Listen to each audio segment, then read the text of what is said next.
Have you ever imagined or dreamt of living a life where you are no longer burdened by stress, anger, or fear, where you simply let go and peace, happiness, and clarity flow into your life effortlessly? Sounds too good to be true, right? It's actually the message of this extraordinary book I just read called Letting Go, The Pathway to Surrender by Dr. David R. Hawkins.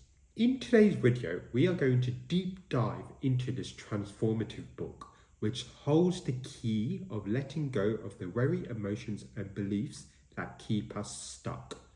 Whether you're looking for personal growth, healing, or a deeper connection to your true self, this is a powerful guide on how to surrender to life in a way that leads to lasting freedom. If you've ever wondered how to overcome emotional blocks or release negative patterns or behaviors such as overthinking, stressing, putting yourself down, then stick with me, because we're about to explore a simple yet profound technique that can change everything.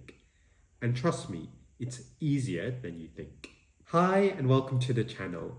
If you're new here, my name is Tahir and I'm an academic at university and teach maths, chemistry, physics and all that good stuff.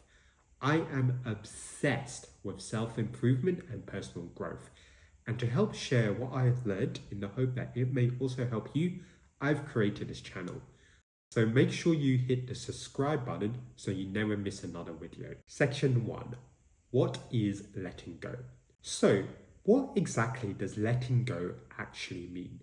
Well, Dr. Hawkins, the author of this book, describes it as a process of surrendering our attachment to negative emotions and limiting beliefs. Well, let's unpack this a bit. What does that actually mean? It's not about suppressing or avoiding feelings, which is something I actually used to do, but rather acknowledging, observing, and perhaps even feeling and appreciating them, which will eventually lead us to release them so that they no longer control us. It is only when we don't feel these feelings and emotions, they take control of our mind and body and can even start to manifest in negative ways. Let's think about this for a second. How many times have you held on to anger, shame, or anxiety, thinking it's just part of who we are? Well, we've all done that. It's kind of why road rage happens. But Hawkins argues that holding on to these emotions create inner turmoil and keep us stuck in a cycle of suffering. Letting go is about shifting your energy, freeing yourself from this emotional baggage that weighs us down, and opening up to a more loving existence. Section 2. The mechanism of letting go. This all sounds good and hunky-dory, but how do we actually let go? The stress or life circumstances that I am currently going through is so tough and ever so consuming. It's all I think about. I want to let go because actually I can't function well, but how do I actually let go? Well, Hawkins gives us a powerful technique. It's simple but also profound. It's about becoming aware of the emotion you're experiencing and then surrendering to it. The key here is to allow the emotion to exist without judgment, resistance, or analysis. Rather than trying to push the emotion away, we simply acknowledge it. I'm feeling sad and that's okay. You don't need to analyze it or justify it. Just simply feel it and then release it. No drama, no analysis, just pure surrender. It might sound silly and perhaps even counterintuitive, but in letting go of the emotion, we actually create space for peace, for joy, love, and happiness, and a deeper understanding of ourselves. And the more we practice this, the more we shift from a reactive state to a state of inner calm. Section 3. The power of surrender in daily life. Now let's talk about the power of surrender in real life. One of the most powerful messages of this book is that surrender isn't about giving up. It's about letting go of control, of things that are beyond our control. And let's face it, we can't control everything in life.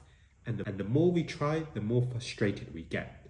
But when we surrender, we align with the natural flow of life. We stop resisting what is and we start living with greater ease and trust. Hawkins tells us about how surrendering to the present moment allows us to experience life more fully. Whether it's in our relationship, our career, or personal growth, letting go of the need to control outcomes brings us a sense of freedom that is hard to describe. Section 4, the emotional scale. This book also talks about the emotional scale, which is super interesting. Everything that has a mass is made up of energy. Remember Einstein's famous equation, E equals mc squared? This formula actually explains the connection between mass and energy. And here's the cool part. If something has energy, it vibrates. And that vibration comes with specific properties like frequency, wavelength, amplitude, and resonance. Now, even a small change in one of these properties can have a huge impact. That's why we see different colors. Red light has a different wavelength to purple light. Or think about X-rays that could pass through most objects. That's because they vibrate at a different frequency to visible light.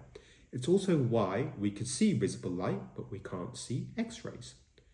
So here's the big idea from the book. Because we have a mass, we also have energy. And the energy we carry affects the world around us in a powerful way. Dr. Hawkins introduces us to something called the map of consciousness. This scale shows us different levels of consciousness based on our emotions, with shame at the lowest and enlightenment at the highest. This book helps us understand that lower emotional states, such as guilt, fear, and anger, keep us at lower vibration and frequencies, while emotions like love, peace, and joy elevate us. And we actually have a choice which frequency we vibrate at, the lower scale or the upper scale. He goes even deeper in this book to explore this idea that our mind and emotions have a profound effect and impact on our physical health. One of the central ideas of this book is that our perceptions, our beliefs, and our emotional state influence the way we experience and interact with the world, including our own physical bodies. Our thoughts and beliefs shape our reality, and our bodies react to these thoughts and beliefs. So here's where things get a bit interesting and a bit wild.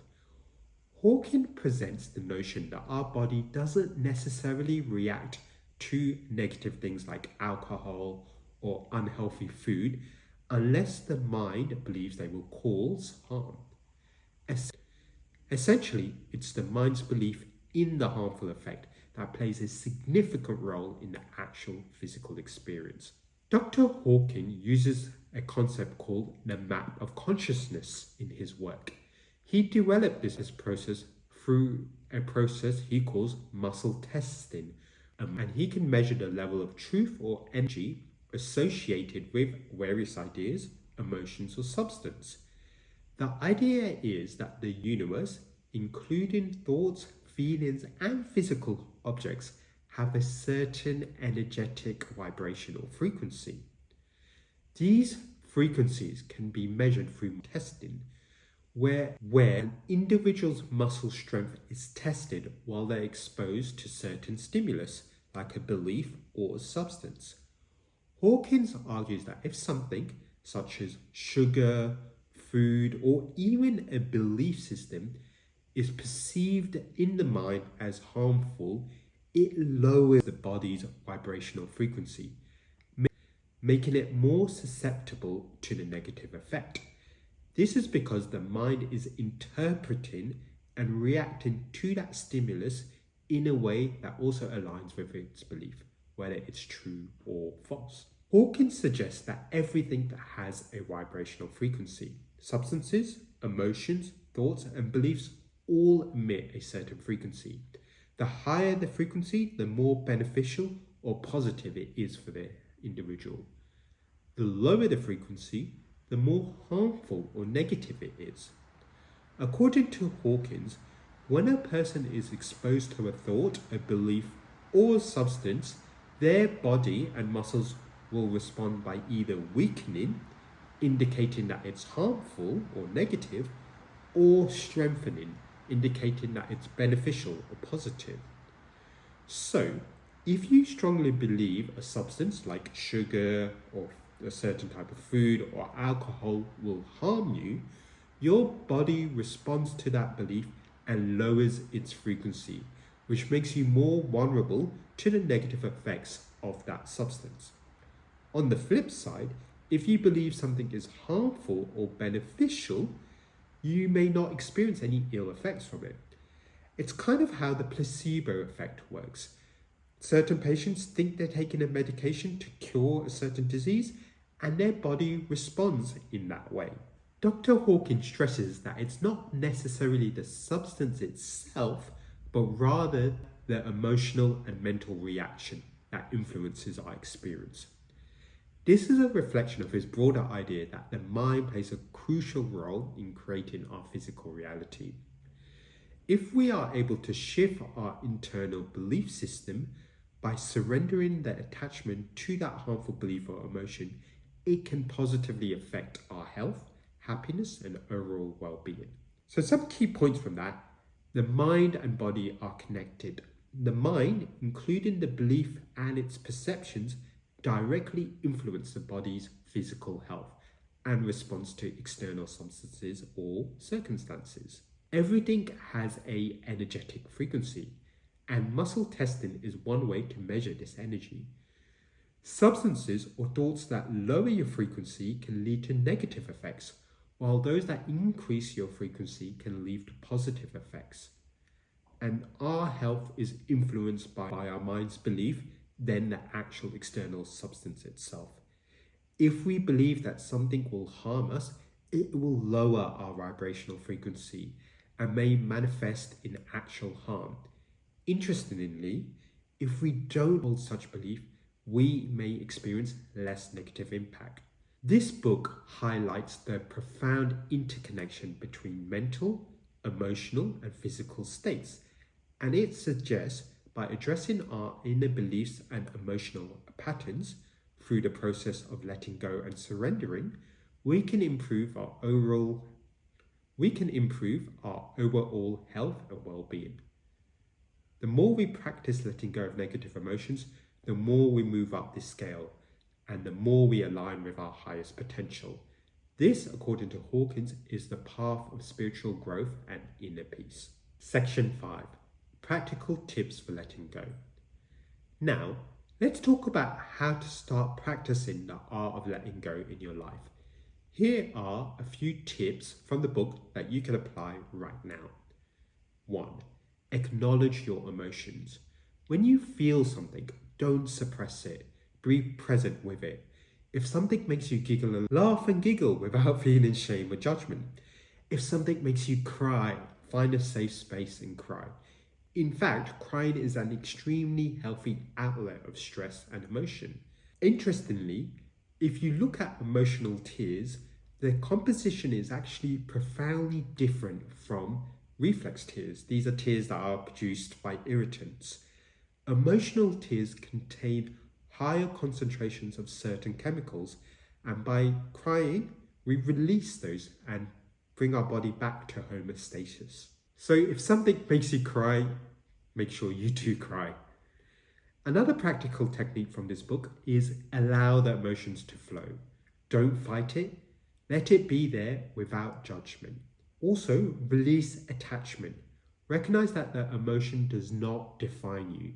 If you are feeling sad or down or anxious, it doesn't necessarily mean you're an anxious person or you're going through depression. It's just something you're experiencing at that moment. And make sure you practice the idea of surrendering daily. This isn't a one-time thing. Make letting go a daily habit and watch your life transform. Letting go isn't just a technique, it's a way of life. And if you can master this practice, you'll discover a whole new world of peace, love, and clarity waiting for you. So what are you waiting for? Let go of what no longer serves you and step into the life of freedom. If you're ready to dive deeper, I highly recommend checking out this book. Trust me, it's a game changer, and you can find an affiliate link in the description below. If you found this video helpful, don't forget to subscribe, and you may want to check out this video as well. And hey, let me know in the comments section what's one emotion you're ready to let go. Thank you for watching, and remember, let go and let life flow.